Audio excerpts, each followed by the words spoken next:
అమృత విగ్రహామరాధీశ్వర అగణిత గుణగణ అమృత శివ సాంబ సదా శివ సాంబ సదా శివ సాంబ సదా శివ సాంబ శివ.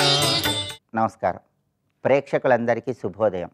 ఈనాటి కార్తీక శుభయోగం శీర్షికన గోష్ఠాష్టమి కార్తీక సోమవారం సందర్భంగా ఎలాంటి విధి విధానాలు పాటించాలో, తద్వారా ఎలాంటి ప్రయోజనాలు సిద్ధింపజేసుకోవచ్చో పరిశీలిద్దాం. కార్తీక మాసంలో శుక్లపక్షంలో వచ్చే అష్టమి తిథిని గోష్ఠాష్టమి లేదా గోపాష్టమి అనే పేర్లతో పిలుస్తారు. గోష్టము అంటే ఆవులన్నీ కట్టివేయబడినటువంటి ప్రదేశము అని అర్థం. కాబట్టి ఈరోజు గోష్ఠాష్టమి సందర్భంగా మీకు దగ్గరలో ఉన్న గోశాలకు వెళ్ళాలి. గోశాలలో గోమాతకు నమస్కారం చేసుకొని గోవు తోకకు పసుపు రాసి కుంకుమ బొట్లు పెట్టాలి. గోమాతకి ఏదైనా గ్రాసము తినిపించాలి.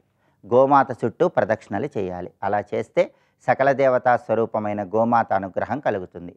యశోదమ్మ చిన్నారి కృష్ణుడికి దృష్టి దోషం తగలకుండా ఉండటానికి గోవు తోకతో దిష్టి తీసిందని పురాణాల్లో చెప్పారు. గోష్ఠాష్టమి సందర్భంగా మీ గృహంలో చిన్నపిల్లలు ఉన్నట్లయితే వాళ్ళను కూడా గోశాలకు తీసుకువెళ్ళి వాళ్ళతో గోపూజ చేయించటం లేదా గోవుకు ప్రదక్షిణలు చేయించటం చేసి ఆ తర్వాత గోవు తోకతో మీ గృహంలో చిన్నపిల్లలకు దృష్టి తీయాలి. అలా చేయటం ద్వారా చిన్నపిల్లలకు ఉన్నటువంటి దృష్టి దోషాలన్నీ తొలగింపజేసుకొని సకల శుభాలను సిద్ధింపజేసుకోవచ్చు. గోవు గొప్పతనం గురించి మనకు ధర్మశాస్త్రంలో చెప్పారు.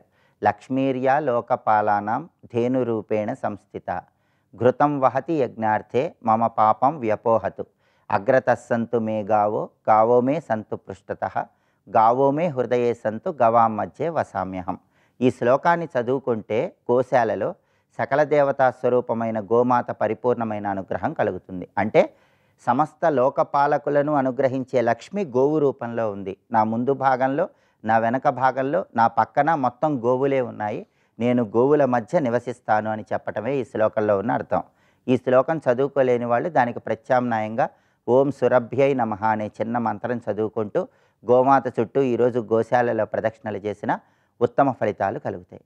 అలాగే ఈరోజు గోశాలకు వెళ్ళినప్పుడు సర్వదేవమయే దేవి సర్వదేవైరలంకృతే మాతర్మమాభిలషితం సఫలం కురు నందిని.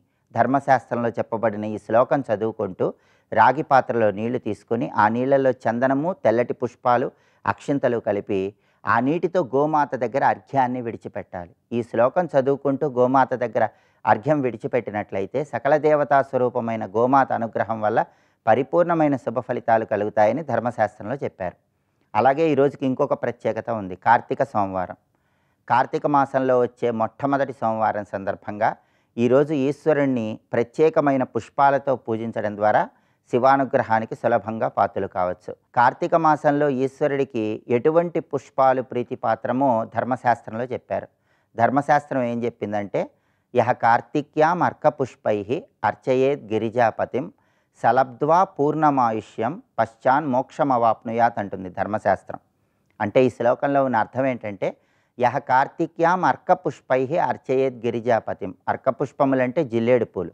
కార్తీక మాసంలో ఎవరైతే జిల్లేడు పూలతో పరమేశ్వరుణ్ణి పూజిస్తారో, పార్వతితో కూడి ఉన్న పరమేశ్వరుణ్ణి కార్తీక మాసంలో ఎవరైతే జిల్లేడు పూలతో పూజిస్తారో సలబ్ధ్వా పూర్ణమాయుష్యం, వాళ్ళకు పరిపూర్ణమైనటువంటి ఆయుర్దాయం కలుగుతుంది.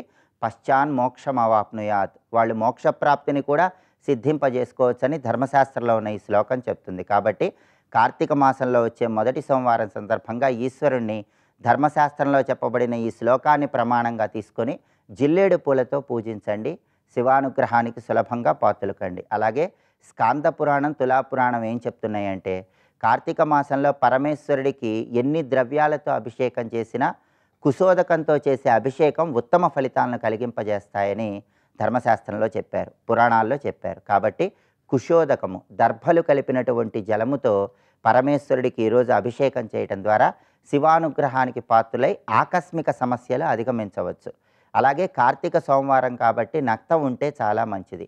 నక్తం అంటే పగలు ఉపవాసం ఉండి సాయంకాలం నక్షత్ర దర్శనం చేసి ఆ తర్వాత శివాభిషేకం చేసుకుని ఈశ్వరుడికి అన్నాన్ని నివేదించి ఆ అన్నాన్ని ప్రసాదంగా స్వీకరించాలి. దీన్ని నక్తవ్రతం అనే పేరుతో పిలుస్తారు. కార్తీక సోమవారం నక్తం చేస్తే పాపాలు అగ్నిలో పడిన దూది పింజల్లాగా కాలిపోతాయని ధర్మశాస్త్రంలో చెప్పారు. కాబట్టి ఈ విధి విధానాలు పాటించండి. శివానుగ్రహానికి, సకల దేవతా స్వరూపమైన గోమాత అనుగ్రహానికి ప్రతి ఒక్కరూ సులభంగా పాత్రలు కండి.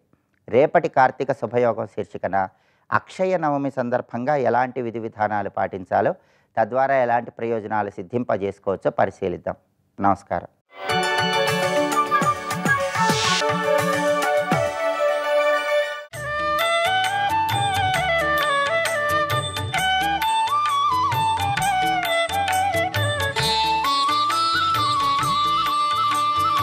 అమ్మవారి ఆ చెవికి పెట్టుకున్న కమ్మ పూర్ణిమ చంద్రుడు అవుతుందా అంటే తాటంక యుగళీభూత తపనోడుపు మండల.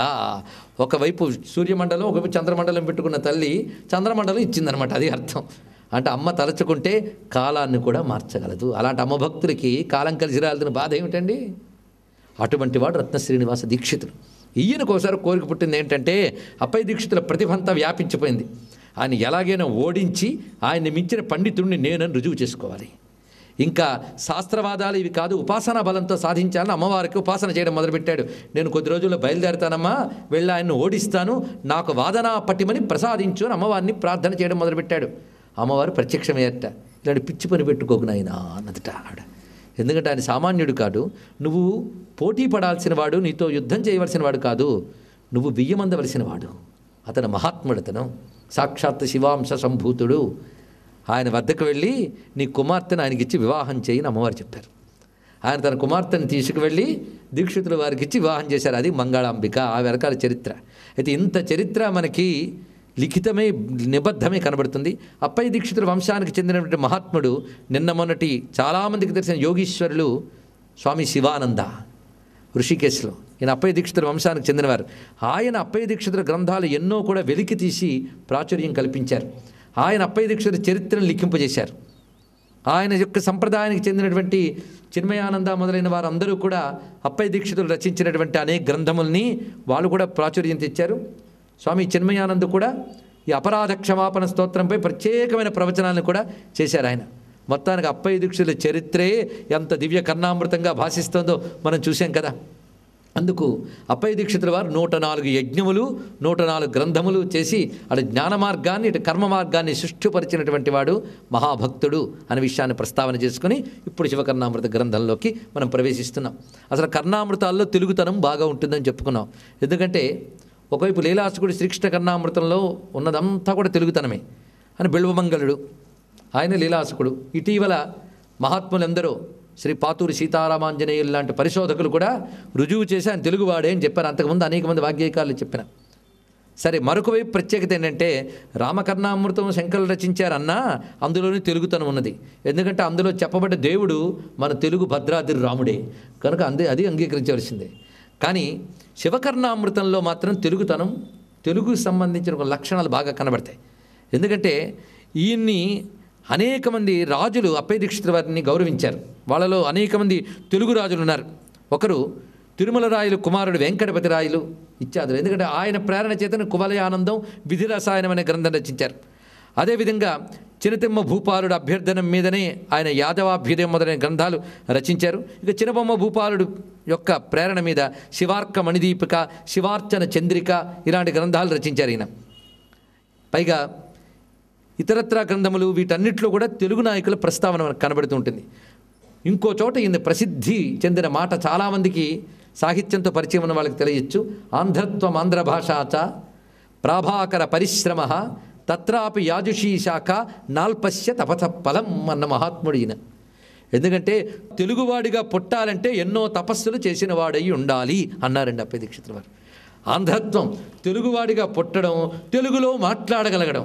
ఆంధ్రత్వం ఆంధ్ర భాషాచ తెలుగువాడిగా పుట్టడం ఒక అనేక జన్మల తపస్సు ఫలం, తెలుగు మాట్లాడగలగడం మరొక తపఫలం. అందుకే విశ్వనాథ్యన్ గారు ఒక మాట అంటారు, వ్రాసిన అక్షరమ్ములన్నీ శివలింగాకృతి కల్గు భాష అన్నాడు. వ్రాసిన ప్రతి అక్షరం శివలింగాకారంలోనే కనిపిస్తుంది, రానికాల దర్శనం ఇచ్చింది. అంతేకాదు తెలుగువాడొక్కడే అక్షరాభ్యాసం ముందు ఓం నమ శివాయ రాసుకుంటాడు.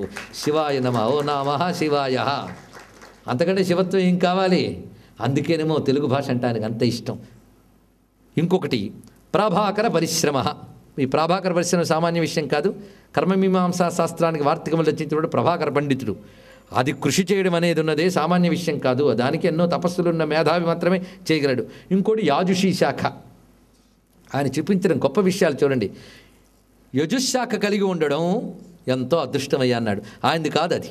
ఇప్పుడు తనదైంది గొప్పదని అందరూ చెప్తారు, కానీ ఇంకోటి గొప్పదనాన్ని ఒప్పుకోవడమే. తాను తెలుగువాడు కాడు, తెలుగు భాష గొప్పదన్నాడు. తాను తెలుగువాడు కాకుండా తెలుగు భాష గొప్పదన్న వాళ్ళు ఇద్దరు కనిపిస్తారండి మనకి. ఒకరు కృష్ణదేవరాయలు, దేశ భాషలందు తెలుగు లెస్స. అది మనవాడు మనల్ని మెచ్చుకోవడం కాదు, మరొకడు మెచ్చుకుంటే ఇంకా గొప్పది. అందుకే భాషలొక 10 తెలిసిన ప్రభువు చూచి భాషయన ఇట్టిదని చెప్పినట్టి భాష తెలుగు భాష అన్నారు విశ్వనాథ. ఆ మహానుభావుడు చెప్పాడు, ఎల్ల నృపులు కొలువ ఎరుగవే భాషాడి దేశ భాషలందు తెలుగు లెస్స. మరి అందుకు ఆంధ్రత్వం ఆంధ్ర భాషాచ యాజుషీ శాఖ. ఈ 3 ఎందుకు చెప్పాడంటే, ఆంధ్రదేశానికి మరో పేరున్నది త్రిలింగ దేశం అని. పేరులోనే త్రిలింగం ఉన్నది. అంతేకాదు తెలుగువాడు అక్షరాభ్యాసం ముందు పంచాక్షరి చేసుకుంటాడు. మరొక ప్రత్యేకత యాజుషీ శాఖ. తెలుగువారికి ఎక్కువ యాజుషీ శాఖ. అందుకే చెప్పుకున్నాం. అదెందుకు ప్రత్యేకంగా చెప్పాడంటే, ఈయన సామవేద సాక్షియుడు. కానీ వేదానికంతటికీ కూడా రత్నమై వేదానికి సారమైన రుద్ర నమక మంత్ర రాశి కృష్ణ యజుర్వేదంలో ఉంది. అందుకే ఆయన యజుర్వేదం శాఖ కలిగిన వాళ్ళు అంటే ఆహా వాళ్ళు ధన్యులయ్యా. ఏ వేదంలోనైతే ఏ యజుర్వేదంలోనైతే రుద్ర నమ్మకం ఉన్నదో అది శాఖగా కలిగిన వారిగా పుట్టడం ఒక భాగ్యం. తెలుగు వారు ఎక్కువ మంది యజుర్వేదీయులు. అందుకు ఈ మాట అన్నాడు ఆయన. అందుకు ఆంధ్రత్వం ఆంధ్ర భాషాచ. అది ప్రత్యేకత. పైగా ఈయనకు భారద్వాజ గోత్రం అని చెప్పుకోవడం ఒక సరదా, సంతోషం అండి. తనది అని చెప్పుకోవడం చాలా సంతోషం. ఇంకోటి నిందించానంత వరకు చాలా బాగుంటుంది. అందుకు భారద్వాజం యస్య గోత్రం శాఖా యస్య చ కౌథిమి ద్రాక్షాయణం యస్య సూత్రం సజయత్యప్పదీక్షిత అని ఈయనకి సంబంధించిన ఒక అద్భుతమైన శ్లోకం కనిపిస్తున్నది. ఈయనకు వివరాలు. ఆయన గోత్రం భారద్వాజ గోత్రం, ఆయన శాఖ సామవేదానికి సంబంధించిన కౌథుమి శాఖ. మనకి అలాగే కృష్ణ యజుశాఖ అని చెప్తాం. ఇంకా శుక్ల యజుశాఖీయులు ఉత్తరాదిలో కనబడతారు, కానీ కృష్ణ యజుశాఖీయులు తెలుగువారు ఎక్కువ మంది. అందుకు ఆ కృష్ణ యజుశాఖ మనం ఎలా చెప్పుకుంటామో సామవేదంలో కూడా అనేక శాఖలు ఉన్నాయి. ఈ కౌథుమి శాఖకి చెందినవారు. స్వస్తి.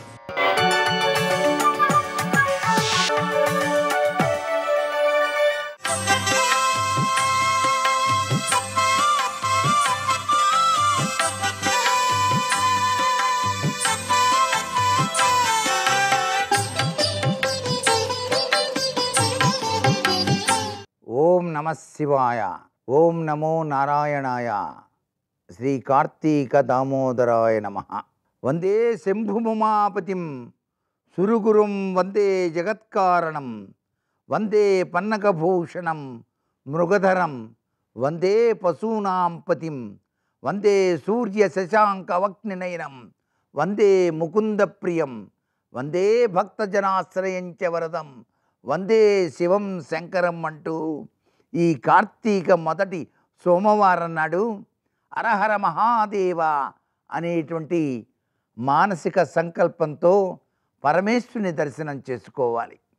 ఆ పరమేశ్వరుని యొక్క దివ్యవంతమైనటువంటి ఆ విగ్రహాన్ని, ఆ లింగాకృతిని దర్శించి అభిషేక ప్రియుడైనటువంటి పరమేశ్వరునికి వివిధ రకాలైనటువంటి ఆ యొక్క ఆవు పాలు, ఆవు నెయ్యి, తేనె, వివిధ రకాలైన పుష్పాలతో కూడినటువంటి నీరు, రుద్రాక్ష ఇవన్నీ కూడాను స్వామికి సమర్పిస్తూ నమస్తే నమస్తే మహాదేవ శంభో అంటూ మనసు నిండా తలుచుకుని నమస్తే సుభగవన్ విశ్వేశ్వరాయ మహాదేవాయ అని చెప్పేసి ఆ స్వామికి ఎవరైతే ఈ కార్తీక మాస ఉపవాసం ఉండి అభిషేకం చేస్తారో సోమవారం, కార్తీక మాసం అంతా ఉపవాసం ఉండలేని వాళ్ళు ఈ ఒక్క సోమవారం కూడా ఉపవాసం ఉండొచ్చు. కార్తీక సోమవారాల ఉపవాసం చాలా విశిష్టవంతమైనది. అంటే కుర్తికలో చంద్రుడు ఉంటాడు, సోమశేఖరుడు ఆయన. అందుచేత ఆ యొక్క విశిష్టవంతమైన ప్రభావాన్ని ప్రతి ఒక్కరూ కూడాను సద్వినియోగం చేసుకోవాలి.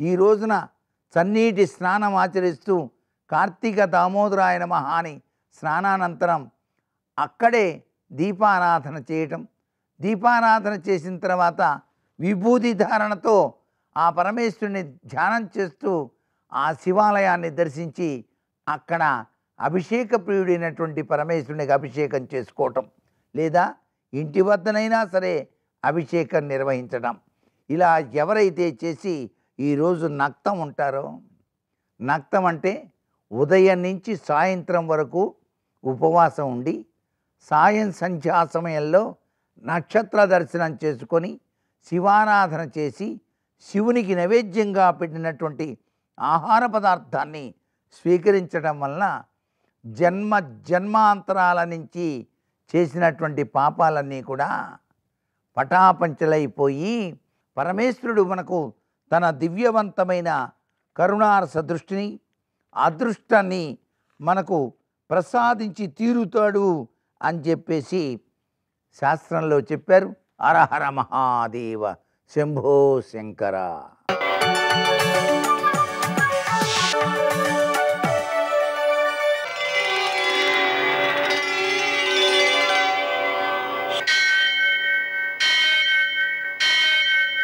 సహస్రశీరుషం దేవం విశ్వాక్షం విశ్వశంభువం విశ్వం నారాయణం దేవమక్షరం పరమం పదం విశ్వతః పరమాం నిత్యం విశ్వం నారాయణగుం హరిం విశ్వమేవేదం పురుషస్తద్విశ్వముపజీవతి పతిం విశ్వస్యాత్మేశ్వరం శాశ్వతం శివమచ్యుతం నారాయణం మహాజ్ఞేయం విశ్వాత్మానం పరాయణం.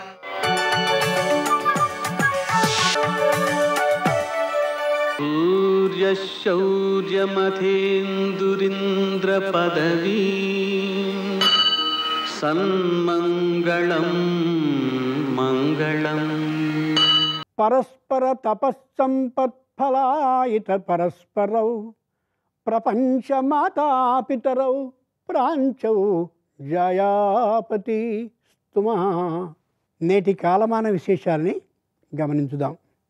స్వస్తి శ్రీచాంద్రమాన శోభకృనామ సంవత్సరం దక్షిణాయనం శరదృతువు కార్తీక మాసం శుద్ధపక్షం సోమవారం సూర్యోదయం 6:26 సూర్యాస్తమయం సాయంత్రం 5:36 తిథి అష్టమి రాత్రి 3:16 వరకు, నక్షత్రం ధనిష్ట రాత్రి 9:25 వరకు, వర్జ్యం తెల్లవారుజామున 4:11 నుండి 5:42 వరకు, దుర్ముహూర్తం మధ్యాహ్నం 12:23 నుండి 1:08 వరకు, తిరిగి మధ్యాహ్నం 2:37 నుండి 3:21 వరకు. అమృత గడియలు ఉదయం 11:36 నుండి 1:07 వరకు, రాహుకాలం ఉదయం 7:30 నుండి 9 వరకు. అష్టక వర్గరీత్యా శుభ సమయం ఉదయం 11:20. నేటి విశేషం, ఈరోజు కార్తీక మాసం సోమవారం కాబట్టి స ఉమావారం, అంటే అమ్మవారితో కలిసినటువంటి శంకరుని యొక్క అమోఘమైనటువంటి రూపం నిలిచి ఉండేటటువంటి రోజు ఇది. అంచేత ఏ శంకరుడు ఉన్నాడో ఏ అమ్మవారు ఉన్నారో ఆ ఇద్దరూ కలిసినటువంటి అర్ధ నారీ ఈశ్వర రూపాన్ని కళ్ళలో ధ్యానించుకుంటూ ఆ అయ్యవారికి అమ్మవారికి ఆవునేతి దీపాన్ని పెట్టడం చాలా చాలా ఉత్తమ ఫలితాన్ని ఇస్తుంది. కేవలం దేవాలయంలోనే కాదు, ఇంటిలో కూడా ఆవునేతి దీపాలని యథాశక్తిగాని పెట్టినట్లయితే ఈ చలికాలంలో వచ్చేటటువంటి వ్యాధికారకమైనటువంటి క్రిములు కీటకాలు తప్పక ఆ మంటలో పడి మరణించి మనకి ఆరోగ్య రక్షణ చేస్తాయి. ఇక అభిషేకాన్ని చేస్తూ ఉన్నంతసేపు ఆ పురోహితులు చదివేటటువంటి మంత్రాలకి అర్థం మనకి తెలియకపోతే బెంగపడనక్కర్లేదు. మనం చూసినటువంటి ఏ శైవ క్షేత్రాలు అయితే ఉన్నాయో ఆ శైవ క్షేత్రాలని, ఉదాహరణకి కాంచీపురం, అలాగే పృథ్వీలింగం ఉన్నది, జంబుకేశ్వరం జలలింగం ఉన్నది, అలాగే తేజోలింగం ఉన్నటువంటి అరుణాచలం, వాయులింగం ఉన్నటువంటి శ్రీకాళహస్తి, అదేవిధంగా ఆకాశలింగం ఉన్నటువంటి చిదంబర క్షేత్రాన్ని మనసులో ధ్యానించుకుంటూ కానీ అలా కూర్చున్నట్లయితే ఆ మంత్రాలకి అర్థం తెలియకపోయినప్పటికీ అన్ని క్షేత్రాలకి వెళ్ళి వచ్చినటువంటి ఫలితంతో పాటు అక్కడ అభిషేకాన్ని చేసినటువంటి ఫలితం కూడా లభిస్తుంది. శక్తి మించకుండా కానీ ఈవేళ అవసరమైనటువంటి వారికి మాత్రమే దానాన్ని కానీ చేసినట్లయితే శివుడు అలాగే అమ్మవారైన పార్వతి సంపూర్ణమైనటువంటి శుభాలని కలగజేస్తారు. నేటి ఆణిముత్యాలు.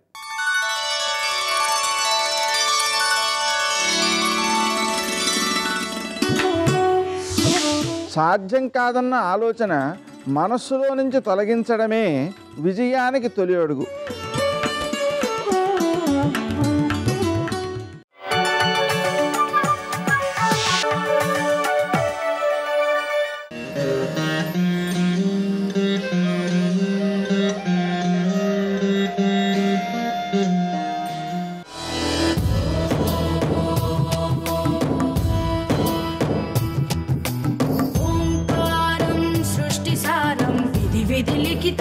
మోక్షదక్షం సుభిక్షం గంగాంగం దివ్యలింగం గజముఖ వినుతం సాన్నపూర్ణ సమక్షం.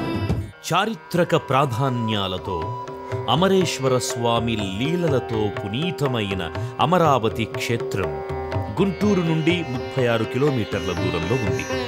అమరావతి క్షేత్రానికి చేరుకునే మార్గం సుందరమైన ప్రకృతిని ప్రతిబింబిస్తుంది. పంచారామ క్షేత్రాలలో అగ్రగామిగా దక్షిణ కాశీగా కీర్తింపబడుతోన్న ఈ క్షేత్రం ఇతిహాసపూర్వంగా చారిత్రాత్మకంగా ప్రసిద్ధి చెందింది. అమరేశ్వర స్వామిని దర్శించుకునే భక్తులు ఇక్కడ ఆలయానికి సమీపంలో ఉన్న అమరేశ్వర స్వామి స్నానఘట్టానికి చేరుకుంటారు. సువిశాలమైన ఈ స్నానఘట్టం భక్తులను మైమరపిస్తుంది. నదీ మధ్య భాగంలో ఉన్న లంకలు చూపరులను విశేషంగా ఆకర్షిస్తాయి. శివ శివ అంటూ అమరేశ్వర స్వామిని స్మరించుకుంటూ పునీతులవుతారు. 3 ప్రాకారాలతో సువిశాలమైన ఆవరణలో నిర్మితమైన ఈ ఆలయం భక్తులకు కావలసినంత మానసిక ప్రశాంతతను ఇస్తుంది. మొదటి ప్రాకారంలో ప్రణవేశ్వరుడు, వీరభద్రుడు, త్రిపుర సుందరీదేవి ఆలయాలు, కళ్యాణ మండపాలు దర్శనమిస్తాయి. రెండవ ప్రాకారంలో విఘ్నేశ్వరుడు, కాలభైరవుడు, కుమారస్వామి ఆలయాలు, యజ్ఞశాల మొదలైనవి దర్శనమిస్తాయి.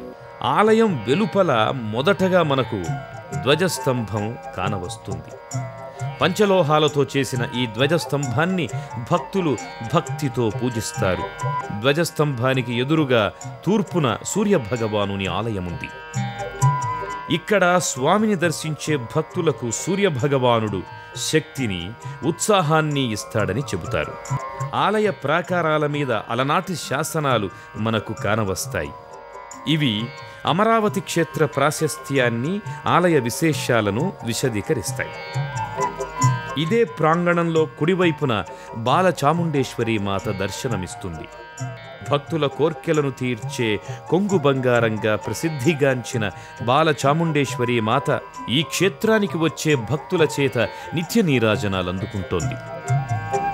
గర్భగుడిలోకి ప్రవేశించగానే మనకు పంచలోహాల స్వరూపుడైన నందీశ్వరుడు దర్శనమిస్తాడు. నందీశ్వరుణ్ణి భక్తితో పూజించిన భక్తులు శివనామస్మరణ చేసుకుంటూ అమరేశ్వర స్వామి దర్శనం కోసం గర్భాలయంలోకి ప్రవేశిస్తారు. సర్వజ్ఞ సర్వసుగుణాలయ సర్వవంద్య జ్వాలాముఖీభవ సితాంగ త్రినేత్రధారిణి స్వామిన్ సదాశివ కృపాలయ నీలకంఠ క్రౌంచాద్రివాస చరణౌ శరణం ప్రపద్యే అంటూ భక్తులు ఇక్కడ అమరేశ్వర స్వామిని భక్తి శ్రద్ధలతో పూజిస్తారు. గర్భాలయంలో దర్శనమిచ్చి అమరేశ్వర స్వామి 15 అడుగుల ఎత్తులో స్ఫటికవర్ణ శివలింగ రూపంలో దర్శనమిస్తాడు.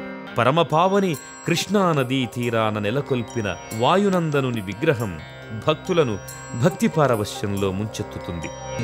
21 అడుగుల ఎత్తులో అత్యంత సుందరంగా విశాలమైన షిరిడీ సాయి, పర్తీ సాయి, కపోతేశ్వర ధ్యానమందిర ప్రాంగణంలో నిర్మించిన ఈ విగ్రహం అమరేశ్వర స్వామి ఆలయానికి సమీపంలోనే ఉండడం విశేషం.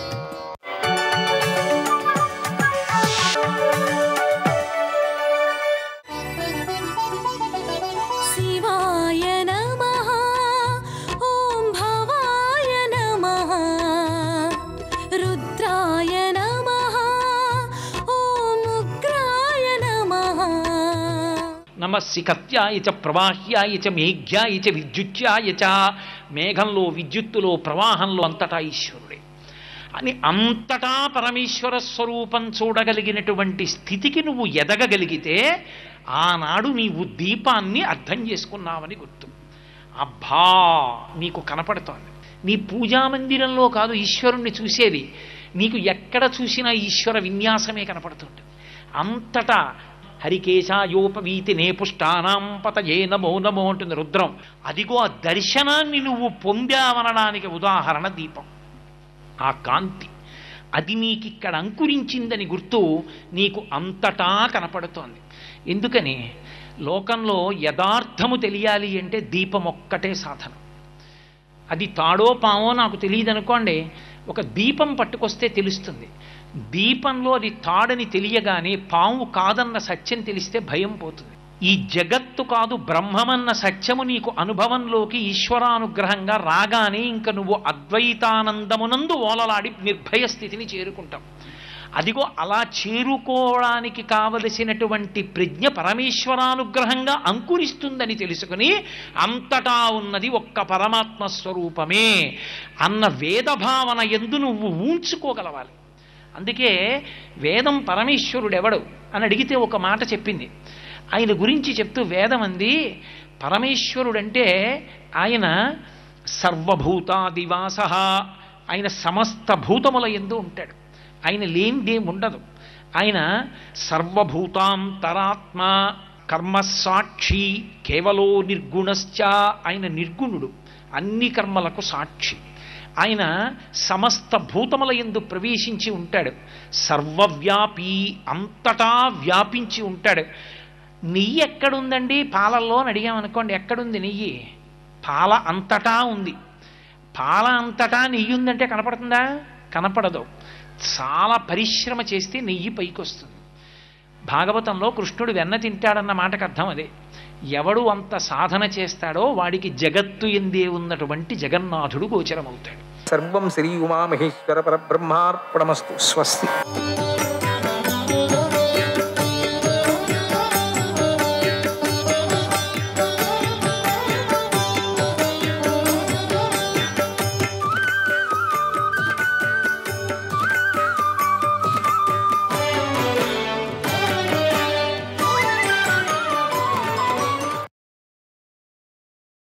నాశయామ్యాత్మభావస్థో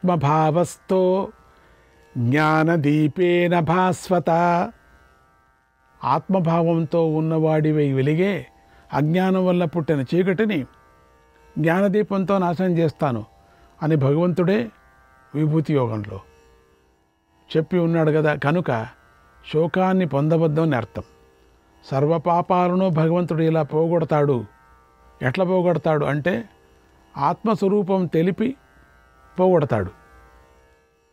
స్వాత్మభావాన్ని ప్రకాశింపచేయటం అంటే నేనెవరు అనే జ్ఞానాన్ని కలిగించటం అనే అర్థం. ఇంతవరకు చెప్పిందంతా నువ్వెవరు నేనెవరు అని కలిగించటం కోసమే ఇంత తంటాలు పడ్డాడు. ఒకే పదంలో చెప్పేస్తున్నాం మనం, అర్థం కాలేదు మాకు అని. అర్థం ఎట్లవుతుంది? అజ్ఞానం అంత తొందరగా పోదు కదా, అందుకని అర్థం కాదు. నాకు కొంచెం అర్థమవుతుందంటే అజ్ఞానం పోవటాన్ని ప్రారంభం చేసింది అని అర్థం. చాలామంది నాకు మొత్తుకున్నా నాకు అర్థం కాదంటారు. అంత తొందరగా పోదు కదా అజ్ఞానం. అందుకని ఆ ఆత్మజ్ఞాన దీపం వెలగగానే, వెలుగుతుండగానే అజ్ఞానం అనే చీకటి పారిపోతుంది. మొన్న చెప్పినట్టుగా పాపాలన్నీ తొలగిపోతాయి కదా అని భగవంతుడు అర్జునుడికి నమ్మకం కలిగించాడు. యుద్ధం చేస్తే పాపం వస్తుందనే భయాన్ని తీసేశాడు. కర్తవ్యంలోకి ప్రచోదన చేశాడు. ఇక సమస్త గీతా శాస్త్రార్థాన్ని ఈ అధ్యాయంలో ఉపసంహరించి చివరిలో విశేషంగా సర్వధర్మాన్ అన్న శ్లోకంతో శాస్త్రార్థాన్ని దృఢం చేయటం కోసం మళ్ళీ సంక్షేపంగా ఉపసంహరించి ఇక ఇప్పుడు భగవంతుడు శాస్త్ర సంప్రదాయ విధిని చెబుతూ ఇలా అన్నాడు. ఇదం తేన తపస్కాయ నా భక్తాయ కదాచన నచ శుశ్రూషవే వాచ్యం నచ మాం యోభ్యసూయతి. ఓ అర్జున, దీన్ని నీకు చెప్పాను. తపస్సు చెయ్యని వాడికి దీన్ని చెప్పరాదు. అసలు జ్ఞానాన్ని గురించి దేన్ని కూడా చెప్పకూడదు వాళ్ళకి న్యాయంగా. అభ్యాసం, తపస్సు అంటే చెప్పుకున్నాం మీకు ఎన్నెన్ని చేస్తే తపస్సు అనేది. మర్చిపోవకండి మీరు. తపస్సు అంటే ఏమిటిని అంటే దీన్ని చెప్పరాదు. అభక్తుడికి ఎన్నటికీ చెప్పరాదు. శుశ్రూష చేయాలనే శ్రద్ధ లేని వాడికి చెప్పనే రాదు. అంటే గురువు యందు శుశ్రూష సేవ చేయని వాడికి, నా యందు అసూయ పడేవాడికి కూడా చెప్పనే కూడదు అన్నాడు భగవంతుడు. చెప్పకూడదు. దీనిని భగవంతుడు అర్జునుడికి పరమహితాన్ని కోరి చెప్పాడు. గీతామృతం అనే పాలు అర్జునుడు అనేటువంటి దూడను నెపంగా పెట్టుకునే కదా గోపాలుడైన కృష్ణుడు మనకు అందించాడు. అందువల్ల ఈ గీతాశాస్త్రాన్ని సమస్త మానవాళి కళ్యాణాన్ని కోరి పరమహితం కోసమై భగవంతుడు చెప్పాడని తెలుసుకోవాలి. పరమహితం అంటే ఏది? సంసార విచ్ఛేదమే పరమహితం. దీన్ని ఎవరికీ చెప్పరాదంటే తపస్సు చేయని వాడికి చెప్పరాదు. అంతేకాదు, తపస్సు అయినప్పటికీ గురువునందు దైవమందు భక్తి లేని వాడికి ఎన్నటికీ ఎటువంటి పరిస్థితుల్లోనూ చెప్పరాదు, చెప్పవద్దు అని భగవంతుడు అన్నాడు. కొందరు తపస్సు చేస్తారు కానీ వారికి గురుదైవ భక్తి ఉండదు వాళ్ళకి, అటువంటి వారికి చెప్పకూడదు. కొందరు తపస్సు చేస్తున్నట్టుగా నటిస్తారు, అటువంటి వారికి కూడా భగవద్గీతను చెప్పకూడదు. తపస్వి అయి ఉండి కూడా వినాలనేటువంటి కోరిక లేని భక్తుడికి కూడా భగవద్గీతను వినిపించకూడదు. ఎందుకంటే భగవద్గీత ప్రతి అక్షరము ఒక శాస్త్రం, ప్రతి అక్షరము ఒక తపస్సు, ఒక బ్రహ్మ. భగవద్గీతలో ప్రతి అక్షరము, భగవద్గీత ముగించేటప్పుడు యోగశాస్త్రే మొత్తం వరుసగా చెప్పుకొని వస్తామే, దాంట్లో కూడా ఒక్కొక్క అక్షరము పరబ్రహ్మ రూపం. అది అంటే ఎన్ని మాటలు చెప్పుకున్నాను కదా అనే ప్రశ్న ఎవరంటారో వాళ్ళకు బ్రహ్మ హత్యా దోషం వచ్చేస్తుంది అని అట్లా అనకూడదు, ఎప్పటికీ అనకూడదు. అట్లా ఎన్ని మాటలు చెప్పేది ఇది? ప్రతి సందర్భంలో చెప్పాలి. ఇన్నో అధ్యాయం ముగిసింది, ఇది ఇన్నో అధ్యాయానికి వస్తున్నాను అంటూ మళ్ళీ ఆ ప్రార్థనా శ్లోకాలు కూడా చెప్పుకోవాలి న్యాయంగా. పర్వాలేదని అక్కడ కొంచెం మీకు ఒక వెలితి ఇచ్చారు అక్కడికి. అందుకని ప్రతి అక్షరము పరబ్రహ్మ స్వరూపం, వదలకూడదు. వదిలారంటే బ్రహ్మశాపం మీకు. శుశ్రూషువు అంటే శుశ్రూష, శ్రవణం చెయ్యాలనే కోరిక గలవాడు శుశ్రూష. అది లేనివాడు అశుశ్రూషువు. అటువంటి వాడికి భగవద్గీతను చెప్పకూడదు. శుశ్రూష. ఇక భగవంతుడు అంటున్నాడు, వాసుదేవుడనైనా నా ఈశ్వరత్వం తెలియక నేను సామాన్య ప్రాకృత మనిషినని భావించి ఆత్మ ప్రశంస లాంటి దోషాలు నాలో ఆరోపించి నన్ను సహించలేని అసూయాపరుడికి కూడా చెప్పవద్దు అని అన్నాడు. అబ్బా, ఇంతకన్నా ఏమి? మనం ముందు నుంచి చెప్పుకుంటూ వస్తున్నాం కదా, భగవంతుడు ఎక్కడెక్కడ నేను, నన్ను, నాది మొదలైన పదాలను ప్రయోగించాడో అక్కడల్లా భగవంతుడు పరమాత్మ అనే అర్థం చెప్పుకోవాలి. కొందరు ఈ విషయం తెలియక శ్రీకృష్ణుడు భగవద్గీత నిండా తన గొప్పలే చెప్పుకున్నాడు అని అంటూ ఉంటారు. ఏమీ అర్థం కాని వాళ్ళు. అందుకు వారి అసూయే కారణం. పరమాత్ముని మీద అసూయ. అసూయ కలవారికి జ్ఞానం రాదు. తపస్సు చేసేవాడికి, భక్తి కలవాడికి, వినాలని కోరుకునేవాడికి ఈ శాస్త్రాన్ని చెప్పాలి అని అర్థం చేసుకోవాలి. ఉపపన్నాయతు నిర్భ్రూయాత్ యోవాలం విజ్ఞాతుం స్యాత్ మేధావినే తపస్వినేవా. మేధావికి కానీ లేదా తపస్వికి కానీ చెప్పాలని యాస్క నిరుక్తి చెప్తుంది. ఇలా కొన్ని స్మృతులలో వికల్పం కనిపిస్తుంది కనుక వినాలనే కోరిక మరి భక్తి గల మేధావికి కానీ లేదా వినాలనే కోరిక మరియు భక్తి గల తపస్వికి కానీ చెప్పాలని కూడా అర్థం చేసుకోవాలి. వినాలనే కోరిక గల వాళ్ళకి చెప్పాలా? వినాలనేటువంటి కోరిక భక్తి లేని వాడికి, అతడు మేధావి తపస్వి అయినా కూడా చెప్పకూడదు. భగవంతుడి యందు అసూయ కలవాడికి ఎన్ని మంచి గుణాలు ఉన్నప్పటికీ అతడు చెప్పకూడదు. గురు శుశ్రూష భక్తి ఉన్నవాడికి చెప్పవచ్చు. ఇది శాస్త్ర సంప్రదాయ విధి అని తెలుసుకోవాలి. సంప్రదాయాన్ని పాటించే వాడికి కలిగే ఫలాన్ని భగవంతుడు ఇప్పుడు చెబుతున్నాడు. అంటే ఈ శాస్త్రాన్ని ఇతరులతో చెప్పించే వారికి కలిగే ఫలాన్ని భగవంతుడు చెబుతున్నాడు అని అర్థం. య ఇమం పరమం గుహ్యం మద్భక్తేష్వభిధాస్యతి భక్తిం మయి పరాం కృత్వా మామే వైష్యత్య సంశయః. ఎవడైతే ఈ పరమ రహస్యాన్ని నాయందు పరమభక్తిని కలిగి ఉండి నా భక్తులకు చెబుతాడో అతడు నన్నే పొందుతాడు. ఇందులో సందేహం లేదు. భగవద్గీతకు కేశవార్జున సంవాదం అనే పేరు కూడా సంజయుడు చెప్పబోతున్నాడు. అటువంటి ఈ భగవద్గీత అంటే ఇప్పుడు చెప్పబడినటువంటి శాస్త్రానికి పరమ నిశ్రేయసమే ప్రయోజనం. ఈ గ్రంథం పరమ రహస్యమైంది. దీని నా భక్తులకు గ్రంథరూపంగా కానీ అర్థరూపంగా కానీ నేను నీకు చెప్పిన విధంగా చెప్పేవాడు, ఈ గీతాశాస్త్రాన్ని స్థాపించేవాడు నన్నే చేరుకుంటాడు, అంటే ముక్తిని పొందుతాడు.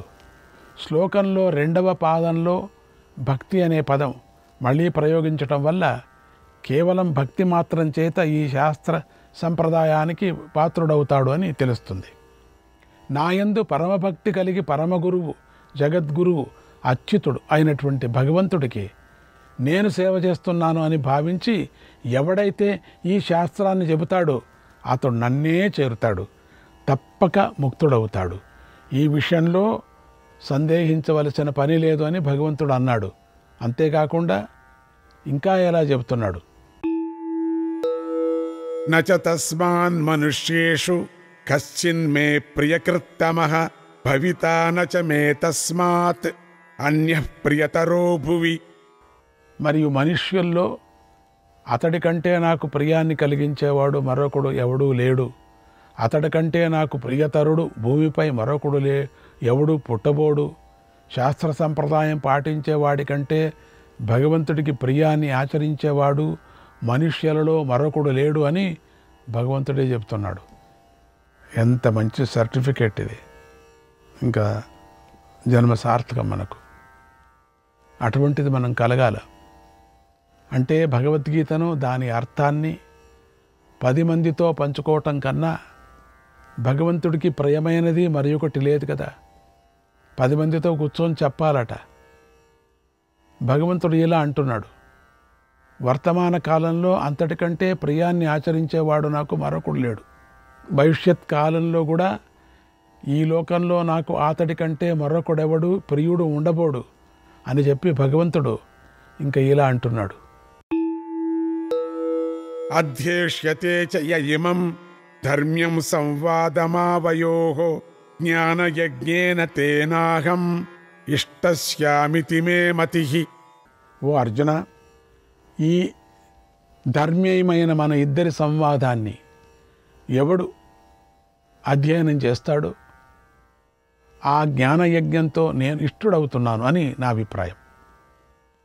10 మందితో చెప్పకపోయినా తన ఆత్మోన్నతి కోసం ఎవరైతే కేశవార్జున సంవాద రూపమైన భగవద్గీత అనే ఈ పుణ్యగ్రంథాన్ని అధ్యయనం చేస్తారో అతడు జ్ఞానయజ్ఞంతో భగవంతుడనే పూజించిన అవుతాడు. ఇందులో సందేహమే లేదు. భగవంతుడు ఇలా అన్నాడు, ఆ జ్ఞానయజ్ఞంతో నేను ఇష్టుడిని అవుతాను. ఇష్టుడు అంటే పూజించబడినవాడు అవటం అనటం అని అర్థం.